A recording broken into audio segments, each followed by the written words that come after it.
अध्यक्ष महोदय, इन्होंने मेरे पास अभी अखबार की प्रति भेज दी है और इसको हम देख रहे हैं। मुझे मालूम नहीं था, लेकिन ये आश्चर्यजनक है।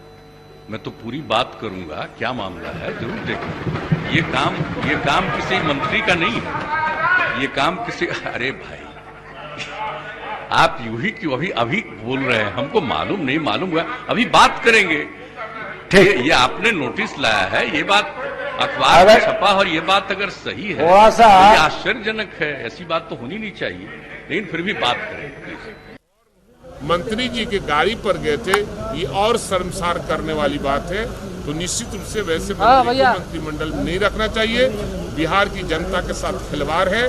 बिहार एक बार फिर दुनिया के सामने शर्मसार हुआ। नीतीश कुमार ने मामले को संज्ञान में लिया, क्या लगता है? मैंने उन्हीं के संज्ञान में दिया है। अब वो क्या कार्रवाई करते हैं, आगे कार्रवाई क्या करते हैं, उस पर फिर बात करते हैं। चलिए, बहुत बहुत शुक्रिया। तो ये थे हमारे साथ आरजेडी विधायक भाई वीरेंद्र, जिन्होंने सीधे तौर पर सरकार पर हमला बोला। और जो मंत्री मुकेश सहनी ने जो ये किया है काम, आपको ये बता चलिए कि 2 दिन पहले हाजीपुर में एक कार्यक्रम आयोजन किया गया था। पशुपालन विभाग की तरफ से जो कार्यक्रम है वो आयोजन किया गया था और वहाँ पर मुकेश सहनी, जो खुद बिहार के पशुपालन और मत्स्य संसाधन मंत्री हैं बिहार सरकार में, वो इस कार्यक्रम में शामिल न होकर उन्होंने अपने भाई को स्क्वाड के साथ, सुरक्षा बलों के साथ इस कार्यक्रम में शिरकत करने के लिए हाजीपुर में भेज दिया। और आपको ये बताते चले कि इस कार्यक्रम में मुकेश सहनी के भाई मुख्य अतिथि के तौर पर, चीफ गेस्ट के तौर पर वहां पर शामिल हुए और उन्होंने इस कार्यक्रम का संचालन किया। वहां पर तमाम सुरक्षा के जो अधिकारी थे, जो संबंधित विभाग के जो अधिकारी थे, वो मौजूद थे।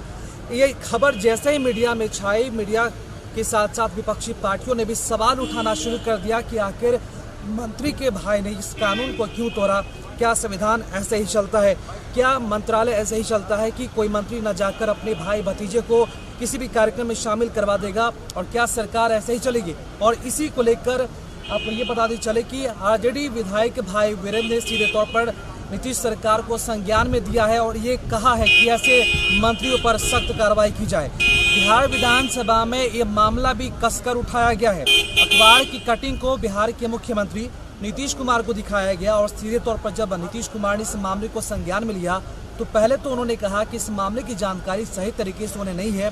जब विपक्षी पार्टियों ने इस बात की जानकारी उन्होंने कराई और अखबार की कटिंग दिखाई गई तो नीतीश कुमार भी हतप्रभ रह गए, आश्चर्य हुए, हैरान हुए कि आखिर कोई मंत्री ऐसा कैसे कर सकता है।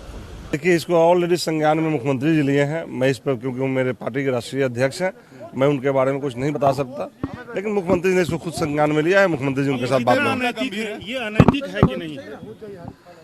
अब देखिए, संवैधानिक मामले में मैं उतना कुछ नहीं बता सकता। संविधान में नैतिकता पर सवाल, क्या ये अनैतिक है या सही है? देखिए, रियलिटी देखा जाए तो हमने तो उस क्वेश्चन को भी नहीं सुन पाया क्या था। उन लोगों ने एक पेपर का कटिंग लेकर के मुख्यमंत्री को दिया है, माननीय मुख्यमंत्री जी उसको लिए हैं और माननीय मुख्यमंत्री ने जो जवाब दिया उसको मैंने सुना। जवाब दिया तो मुख्यमंत्री ने स्पष्ट रूप से बोला है कि ये बहुत ही गलत है। मैं इस पर व्यक्तिगत रूप से उनसे बात करूंगा, लेकिन मैं अभी तक नहीं देखा हूँ कि क्या बातें हैं। अब 2 बजे के बाद जब लंच से हम लोग लौट के आएंगे तो उसको जरूर देखेंगे।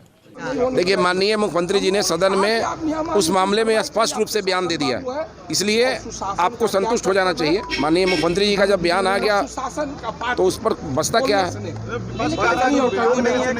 विपक्ष के पास कोई काम ही नहीं है तो विपक्ष दूसरा क्या कहेगा? विपक्ष का अगर कोई, देखिए, विपक्ष का कोई सकारात्मक प्रश्न जब भी आया है तो एनडीए की सरकार उसको संज्ञान में लेने का काम किया है और माननीय मुख्यमंत्री जी ने सदन में आज अपना जवाब दिया भी है, इसलिए आपको भी संतुष्ट हो जाना चाहिए। पद का दुरुपयोग मानते हैं आप इसे? नहीं, दुरुपयोग की बात नहीं है। विषय क्या है? विषय क्या है वो माननीय मुख्यमंत्री जी स्वयं उस मामले को देख रहे हैं, तो हम लोग क्या इस बारे में बोल सकते हैं? जनप्रतिनिधि है, क्या इस तरह की बातें होनी चाहिए? क्यों गए?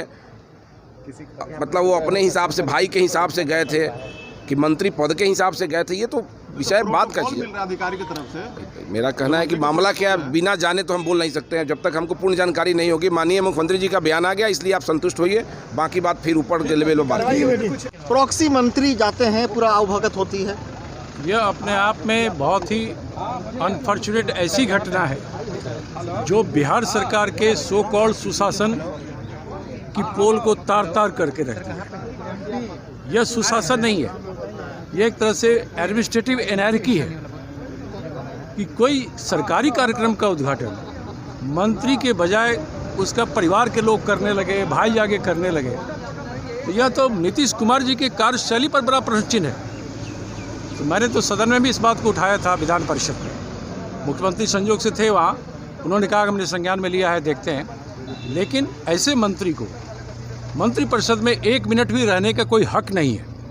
और उन अधिकारियों को जिन्होंने ये जानकर कि ये मंत्री नहीं मंत्री का भाई है, उससे योजना का उद्घाटन करा लिया, उन सभी लोगों पर सख्त कार्रवाई होनी चाहिए। नहीं तो ये सुशासन वगैरह जो शब्द ये प्रयोग करते हैं मुख्यमंत्री जी, ये बोलना छोड़ दें।